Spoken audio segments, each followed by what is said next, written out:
Տեսակցեցի պինդ լավ տրամադրությամբ, որովհետև հայրենիքում է, Հայաստանում է, սպասում է հարազատների հետ հանդիպմանը, դեռ ոչ, սպասում ենք, հետո բոլորով կտեսնվեն իհարկե, այս պահին գտնվում է հետազոտման ընթացքում, գիտենք, որ Վագիֆը ուներ նաև քրոնիկ վիճակ, սրտային, և մենք պետք է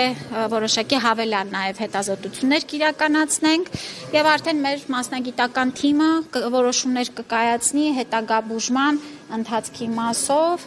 վստահ լինելով, որ լավագույն հսկողության տակ է։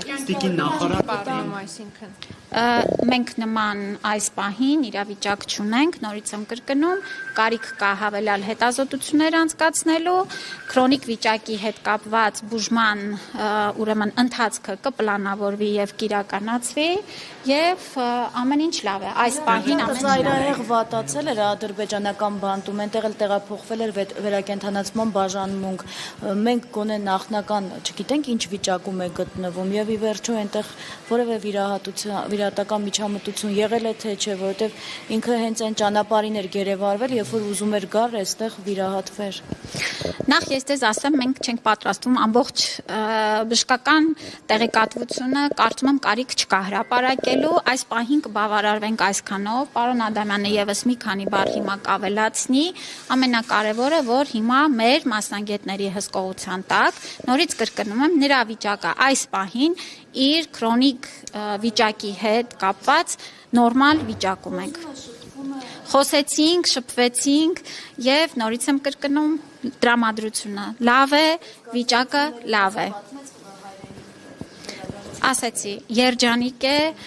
ուրախ է եւ իր խոսքերն էին, որ Հայաստանում եմ, լավ եմ։ Տիկին Ավանեսյան, դուք մինչ իր մոտ մտնելը ասացիք, որ մյուս